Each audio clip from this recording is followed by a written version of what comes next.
नमस्कार, मैं ईशा सवर आप सभी का स्वागत है दैनिक चिंतक में। और आज इस वक्त हम मौजूद हैं भिलाई नगर निगम में, जहां आम सभा की बैठक रखी गई थी। हम आपको बता दें 4 तारीख को यहाँ का बजट पेश होने के बाद में सभा रखी गई थी। 7 तारीख को फिर से आज सभा रखी गई थी और पानी के मुद्दे को लेकर, साफ सफाई के मुद्दे को लेकर आज पूरी बैठक रखी गई थी। लेकिन जिसके बाद धीरे धीरे इसका रुख किसी और तरफ चल उठा और तमाम चीज़ों में लेकर विपक्ष पक्ष की बात चलती रही, जिसमें आज एक अहम जो मुद्दा उठा वो था सूर्य टीआई मॉल का पार्किंग एरिया पे अवैध कब्जे पे अवैध जो पार्किंग वसूली की जा रही है, उसको लेकर वाद विवाद शुरू हुआ, जिसको लेकर विपक्ष पक्ष काफ़ी माहौल को गर्म कर दिया गया विपक्ष पक्ष के द्वारा। जिसके बाद पार्किंग के मुद्दे के बाद में विपक्ष ने पलटवार करते हुए विधायक के सेन पर निशाना साधा और कहा कि जब मॉल में वो एक ट्री हटा सकते हैं तो अवैध पार्किंग को क्यों नहीं रोक सकती। लेकिन इस चीज़ों पे विवाद काफ़ी बढ़ गया, जिसके बाद में जनगण मन के साथ में ये पूरी सभा को समाप्त की गई। लेकिन जो मुद्दा था वो अमृत मिशन के तहत जो पानी टंकी में पानी सप्लाई होती है, क्योंकि अभी गर्मियों का दिन आ रहा है तो किसी को भी वार्डों में पानी की कमी ना हो, इसको लेकर और साफ़ सफाई को लेकर ये पूरा आज का आम सभा रखा गया था। जिसके बाद हालातें कुछ ऐसी हुई कि जाकर अवैध कब्जे, अवैध फेंसिंग बोर्डिंग और अवैध चीज़ों पर ये जाके बात आज खत्म हुई है। पर क्या कुछ अंदर माहौल में हुआ ये हम आपको विजुअल के माध्यम से दिखाएंगे। साथ ही देवेंद्र यादव महापौर के जब वहाँ थे तब एक अमृत मिशन का शुरुआत किया गया था, जिसका 2 पॉइंट फिर से लाया जा रहा है, जिसके तहत अभी बिल पास किया गया है, पर बिल में अभी तक जवाब नहीं आया। जिसके बाद में नगर निगम की कोशिश रहेगी, महापौर जी के द्वारा जो एक पूरी जो अपील की गई, इस पर कोशिश रहेगी कि आने वाले गर्मी में किसी भी वार्डों को, किसी भी लोगों को पानी के लिए दर बदर भटकना ना पड़े। पहले से ही इसकी व्यवस्था नगर निगम के द्वारा की जा रही है।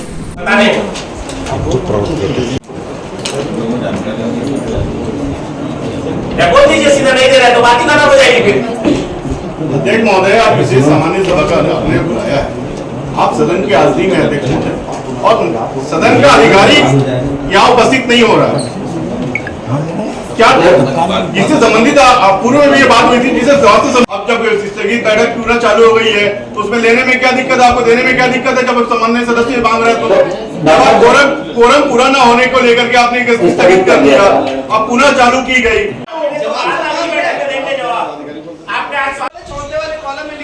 साफ लिखा हुआ अध्यक्ष की अनुमति में अन्य विषय की चर्चा कर सकते हैं। इसको क्या दिक्कत है? पहले आप ले सकते थे, ले सकते, अब लिए नहीं तो नहीं लिए। मतलब कुल मिला के इससे तो ये साबित हो रहा है कि आपको या तो उसकी जानकारी नहीं है या मंत्री जी को ज्यादा जानकारी है। आप दोनों में पहले क्लियर कर लो किसको ज्यादा जानकारी है। मेरी जानकारी का अनुसार जो बैठक है उसमें जो अन्य विषय उसमें जो विषय है उसी में लिया जाएगा। नहीं सकते आपने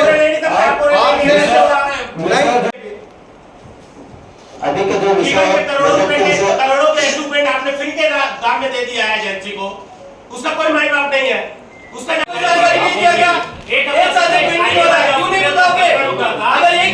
अन्य मुद्दे पर ऐसा भी चर्चा नहीं कर सकते अभी। स्थगित होने के पहले जोड़ते तो अरे आप लोग चर्चा नहीं कर सकते, हम भी इस पे चर्चा नहीं कर सकते। हम लोग जाते हैं सदन से,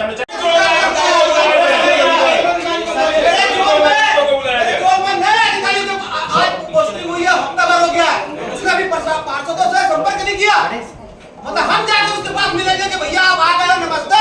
हम पार्षद है बताना जो अब तक मुलाकात नहीं किया, कुर्सी में बैठ रहा वहाँ पर। सभापति महोदय, पहले सम्मानित जितने अधिकारी हुए आयुक्त हैं सबको बुलाया जाए पहले।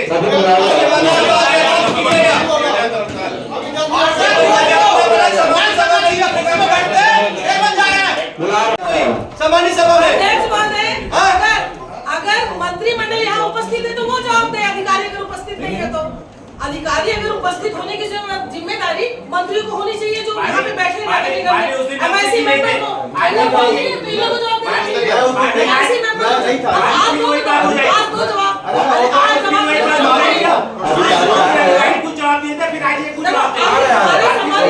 सवाल पूछ रहे तो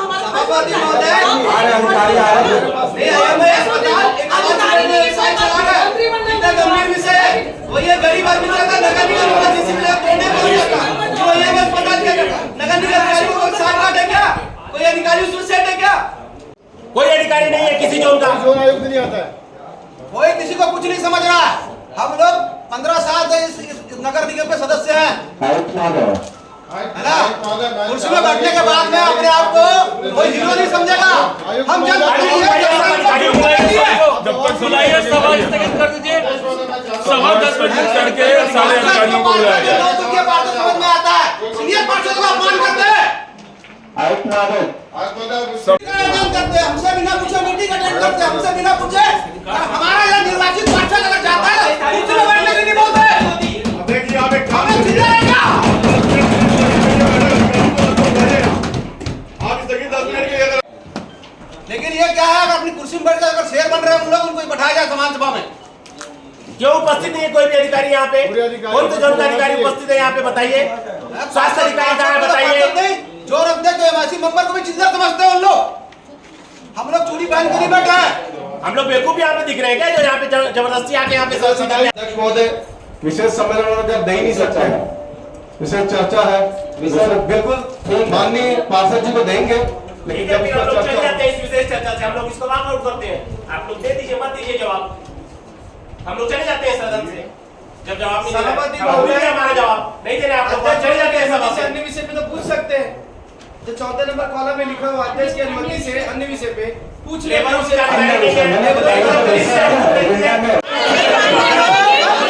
जी के लिए ये बात नहीं बोली जानी चाहिए सदन। माफी तो मांगेंगे तब कार्रवाई आगे बढ़ेगी। हम तो माफी मांगो, माफी। भैया बैठो, एक मिनट जवाब दे रहा हूँ। ओ भैया, ओ चंद्रशेखर भैया, मैं जवाब दे रहा हूँ यार। भैया मेरे को जवाब देने दो ना, मेरे को जवाब देने दो राजेश भैया।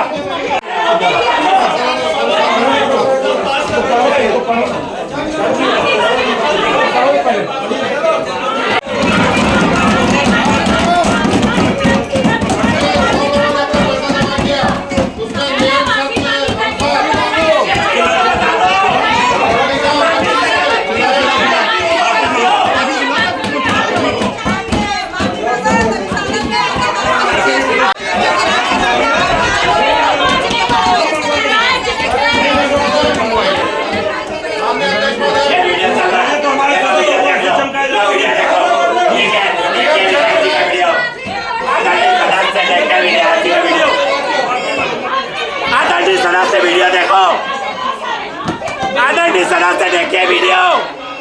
ये वीडियो चल रहा है विधायक जी का क्रिसमस ट्री हटाते हुए मॉल से।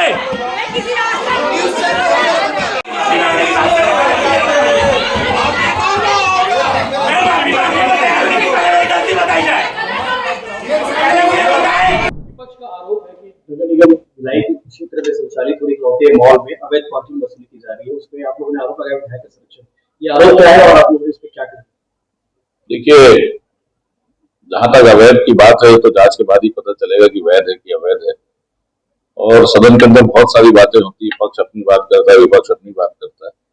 लेकिन आज सदन के कुछ सदस्यों ने मॉल की पार्किंग को लेकर सवाल खड़े किए हैं और सदन में ही मैंने सभापति जी के माध्यम से आयुक्त महोदय को कहा है कि तत्काल उसकी जांच कर, जो अगर कोई अवैध है तो उस अवैध के खिलाफ कार्रवाई होनी चाहिए, निश्चित कार्रवाई होनी चाहिए। और अगर अवैध नहीं है तो उसकी भी जानकारी सदन को आने वाली बैठक में उपस्थित होकर दे। क्या मापदंड जो मॉल है उसका पार्किंग की क्या मापदंड लेकर लोगों तय किए? नगर निगम से पार्किंग का मापदंड ऐसा कोई पार्किंग का नगर निगम ने कोई अलग से कोई ऐसा टेंडर नहीं किया है। उसने जो बिल्डिंग परमिशन विधिवत मांगी होगी, उसमें जो उसके जो नॉर्म्स होंगे, जो उसकी क्राइटेरिया होगा, उसके तहत उसको बिल्डिंग परमिशन मिली होगी। अब देखने वाली बात यह है कि वो जो अवैध आज सदन में बात हुई अवैध पार्किंग की, वो पार्किंग किस पार्किंग की बात होगी, उसके लिए मैंने आयुक्त को सभापति जी के माध्यम से आयुक्त से कहा भी है कि उसकी तुरंत जांच करे और जांच करके अगर कोई वैध अवैध वाली बात है उसका निरीक्षण करने के बाद अगर अवैध है तो उस पर कार्रवाई करे और आने वाले सदन में उसकी जानकारी खड़े होकर दे। जिस सदन में माफी को लेकर के सदन करवाया, सत्ता पक्ष में माफी मांगने के लिए माफी अंततः सदन की जो कार्रवाई समाप्त होगी माफी के। देखिए, क्या है कि आप लोग लगातार सदन में उपस्थित रहते हैं, सदन की कार्रवाई को देखते हैं। आज भी सदन में 3 विषयों का एजेंडा पूर्व में सभा के जब सूचना गई थी उसके साथ बटा था। 3 विषय सदन जैसे ही प्रारंभ हुआ है उस समय 3 विषय अध्यक्ष की अनुमति से आए और पूरे 6 विषयों पर आप खुद भी 6 सदन में सभी लोगों की सहमति थी। चर्चा अच्छी चर्चा हुई, काफी देर तक चर्चा होने के बाद वो सभी विषयों पर सहमति सबकी थी। लेकिन जैसा हमेशा होता है, विपक्ष को किसी न किसी रूप से हंगामा खड़ा करना है, वो हंगामा खड़ा किया उन्होंने और आपने परिणाम देखा। बाकी ऐसी कोई बात नहीं, सदन में थोड़ी बहुत बात चलती है, पक्ष विपक्ष है तो थोड़ा बहुत नोकझोंक होती है। आज जो सवाल सभा शहर को क्या देने के लिए आज आपको अगर मालूम होगा तो बहुत बड़ा विषय था पानी की 4 टंकियों को लेकर। पिछले सालों में जो अमृत मिशन का जो काम जिसमें 7 पानी की टंकियां बनी थी, जिससे हमारे शहर में उसके पहले पानी की हर गर्मी में परेशानी होती थी। पूर्व के कार्यकाल में देवेंद्र यादव जब महापौर थे तो उन्होंने अमृत मिशन की स्वीकृति कराने के बाद 7 पानी की टंकियां इस नगर निगम क्षेत्र में बनी थी। लेकिन उन पानी की टंकियां बनने के बाद भी कुछ एरिया ऐसा बच गया था, लगभग 15-16 हजार आबादी ऐसी थी जिसको अभी भी पानी की किल्लत थी।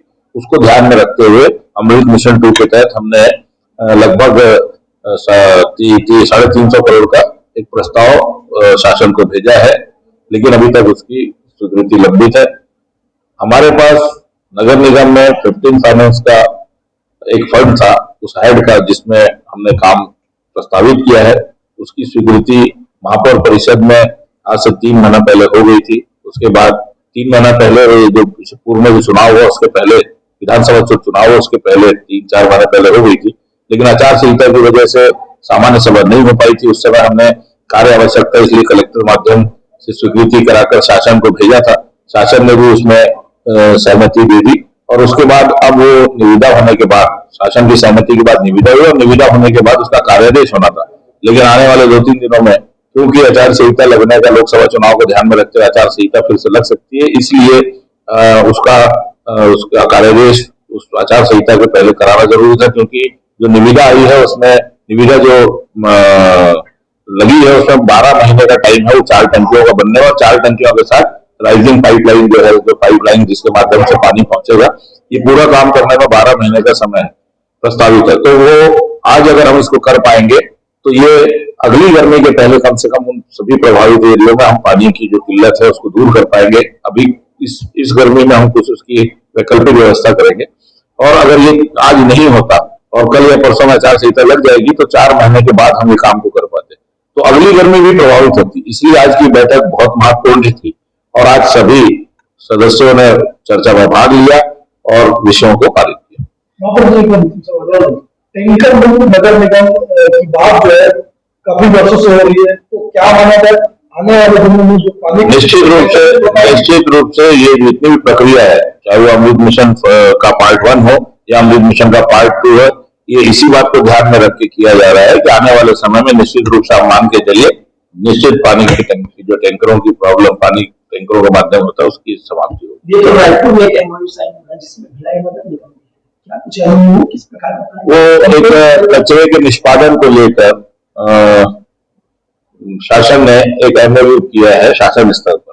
उसमें रायपुर नगर निगम, हमारे लिए बहुत खुशी की बात है कि शासन ने प्राथमिकता से भिलाई रायपुर को और भिलाई को लिया। भिलाई को लिया ये हम लोगों के लिए सौभाग्य की बात है। इसके लिए मैं राज्य शासन का भी धन्यवाद करता हूँ कि उन्होंने इस विषय के लिए भिलाई नगर निगम को चुना। पूरा मामला है और क्या कुछ आपने अपनी क्या प्रतिक्रिया दी? देखिए, जो एक मुद्दा उठा था, विपक्ष के द्वारा एक मुद्दा उठाया गया था, सूर्य मॉल में अवैध पार्किंग की जो व्यवस्था चल रही है, अवैध लोगों से वसूली की जा रही है, उसका एक मुद्दा उठा था। तो उसी विषय में मैंने भी उससे ही जुड़ी एक बात बोली कि हमारे आदरणीय विधायक जी जो है वैशाली नगर से, उन्होंने कुछ समय पहले मॉल से एक ट्री को हटवाया था। क्रिसमस ट्री, पूरा शहर उसको देखा था, पूरा सभी समाचार पत्रों में भी या मीडिया के माध्यम से चला था। मैंने बस वही बात कही कि जब विधायक जी उस ट्री को हटवा सकते हैं तो अवैध पार्किंग भी तो हटवा सकते हैं, उनका क्षेत्र है। बस मैंने ये बात कही थी। ये बात माननीय सदस्यों को बुरी लगी होगी तो उसके बारे में कुछ नहीं बोल सकता। पार्किंग का क्या नियम और शर्तें होती है? पार्किंग की जो नियम शर्तें, जब वो मॉल बन रहा था तो उसकी बिल्डिंग परमिशन उनको दी गई है। कि उसमें बेसमेंट में उन्होंने जो अपनी पार्किंग बनाई है उसमें पार्किंग करें, लेकिन उसके अलावा भी अगर वो बोल रहे हैं, हमारे माननीय सदस्य विपक्ष के बोल रहे हैं कि अवैध पार्किंग हो रही है, तो उस पर कार्रवाई होनी चाहिए। मैं भी वही बात बोल रहा हूँ और मैंने उसी से जुड़ी यही बात बोली थी। और विधायक जी खुद बोलते हैं, सभी समाचार माध्यमों के से देखा जा सुना जाता है कि विधायक जी का कहना है कि मेरे विधानसभा क्षेत्र में कोई भी अवैध काम नहीं होगा। तो मैंने वही बात की थी, अगर अवैध पार्किंग होती विधायक जी भी उस चीज को हटा सकते, बंद करवा सकते, इसमें मैंने क्या गलत कहा। और उसी को लेके कि विधायक जी का पाना मैं पूछना चाह रहा हूँ, मैंने अगर ये बात बोली है और मैं साक्ष्य के साथ वीडियो के साथ मैंने सदन में ये चीज बताई है कि विधायक जी ने उस क्रिसमस ट्री को हटवाया था। देखिए, इस शहर के अंदर में विगत कई वर्षों से सूर्या टीजे मॉल के द्वारा पार्किंग के तौर पे अवैध पार्किंग का पैसा लिया जा रहा है। 10 रुपए से स्टार्ट करते करते शहर के लोगों से 70-80 रुपया डेली का बाइक का 25-30 रुपए लेना चालू कर दिया। जब मैंने इसकी बायलॉज जब पढ़ी तो नगर पालिका निगम अधिनियम में किसी भी प्रकार के किसी पार्किंग में पार्किंग कर लेने का कोई अधिकार नहीं है। जब सदन में मेरे द्वारा इस बात को रखी गई कि सूर्या मॉल के द्वारा 84 लाख रुपया साल का टेंडर दिया गया है और जो कि अवैध है, नगर निगम में भूमि भवन अनुज्ञा के तहत में आपके बिल्डिंग के अनुसार आपकी परमिशन बनती है और आपको वहां पार्किंग की व्यवस्था स्वयं रखनी है। वहां पे आने वाले जितने भी कस्टमर रहेंगे उसको आपकी सुविधा देनी है, तो आप उससे ना पार्किंग टैक्स ले सकते हो ना किसी प्रकार का एक्सीलेटर या लिफ्ट चार्ज ले सकते हो। तो आज विगत कई वर्षों से सूर्या टीजे मॉल के द्वारा अवैध पार्किंग का पैसा लिया जा रहा था, जिसमें मेरे द्वारा और मेरे सदन में मेरे साथियों के द्वारा, मुकेश अग्रवाल जी के द्वारा, स्मिता दोड़के जी के द्वारा, सम्मानीय महेश वर्मा जी के द्वारा जब इस बात को रखी गई तो संबंधित पक्ष का सम्मानीय पार्षद विधायक को इस कार्य में होना बताया गया।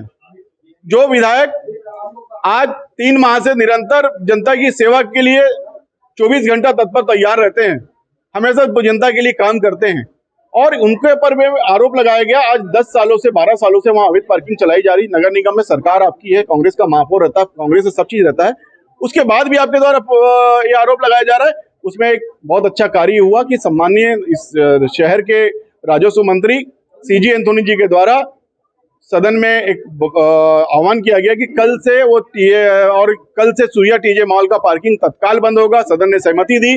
उसी प्रकार के सीवी रमन की पार्किंग बंद होगी और जहां जहां अवैध पार्किंग चलाई जा रही है उसको बंद करने का आदेश उनके द्वारा किया गया और सदन ने सहमति दी।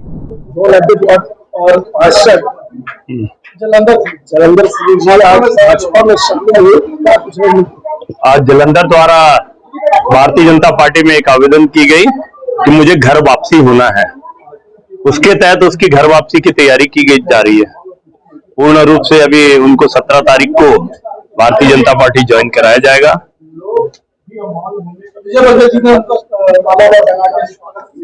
सम्मानित सांसद महोदय के समर्थन में उन्होंने अपना विश्वास जाहिर किया है और विजय बघेल जी ने उन्हें भगवा ध्वज पहनाकर उनको सम्मान किया है। लगातार कांग्रेस को आप तोड़ रहे हैं, क्यों? कांग्रेस को हम नहीं तोड़ रहे हैं। कांग्रेस टूटी हुई पार्टी है और टूटे हुए लोग जो संरक्षण चाहता है, जिन लोग हमसे संरक्षण चाह रहे हैं कि हम उनके साथ आए, हमारे साथ भारतीय जनता पार्टी के साथ जुड़ना चाहते हैं, अच्छे लोग, अच्छे विचारधारा के लोग, उनको हम जोड़ना चाह रहे हैं। मजबूत विपक्ष के बिना सदन कैसे चले? मजबूत विपक्ष के आज की सदन में आप देख भी लिए, सत्ता पक्ष मजबूर था, मजबूत नहीं था, मजबूर था। खुद में ही लड़ाई चल रही है उनके में, लेकिन आज आखिरी क्षण में उनको लगा कि कहीं ना कहीं हम आज सदन में पिछड़ रहे हैं, इसलिए उन्होंने सत्ता पक्ष के एक पार्षद से विधायक के खिलाफ बोलने की कोशिश करवाया और विधायक के खिलाफ अपशब्दों का प्रयोग किया गया। उसके बाद भारतीय जनता पार्टी के पार्षदों ने उनसे माफी मांगने की बात कही, लेकिन हमारे सभापति बिना सोचे समझे सदन की कार्रवाई को पूर्ण करते हुए, जनगणमन का फायदा उठाते हुए, उसका लाभ लेते हुए सदन की कार्रवाई वो तो आपको बहुत जल्दी पता चल जाएगा कि कितने लोग आ रहे हैं, कि सत्ता खाली हो जा रही है, क्या है, कितने लोग आ रहे हैं, वो आपको हमारे जिस दिन हम प्रवेश कराएंगे उस दिन पता चल जाएगी। आज की आम सभा जो कि अमृत मिशन के तहत शुरू हुई थी, पानी का ये मुद्दा था, साफ सफाई का सारा मुद्दा था, लेकिन जिसकी जो सभा की जब धीरे धीरे बीतता गया तो इसकी जो पलटवार हुआ वो हुआ सूर्या टीआई मॉल की पार्किंग को लेकर। इसमें आज पूरी विवाद शुरू हुई। जिसके बाद में फैसला लिया गया कि अब इस पे जांच टीम बैठेगी। जांच का ये विषय है कि सूर्या टीआई मॉल की जो अवैध पार्किंग है, जिसमें अवैध वसूली का ये पूरा आज वाद विवाद हुआ था, जिसमें जांच की टीम के बैठने के बाद में पता चलेगा, पूरे पुराने जो टेंडर दिए गए हैं उसे खंगाला जाएगा और जांच की जाएगी कि सच में पार्किंग अवैध वसूली जा रही है, कितनी वसूली जा रही है और क्या कुछ होगा। तो इसी खबर की अपडेट के लिए और क्या इस पार्किंग की खबर की अपडेट के लिए होगा, उसके लिए बने रहिए दैनिक चिंतक के साथ। धन्यवाद। आप देख रहे हैं दैनिक चिंतक। आगे की अपडेट के लिए बने रहें हमारे साथ। हमारे चैनल को लाइक, सब्सक्राइब और शेयर करना ना भूलें।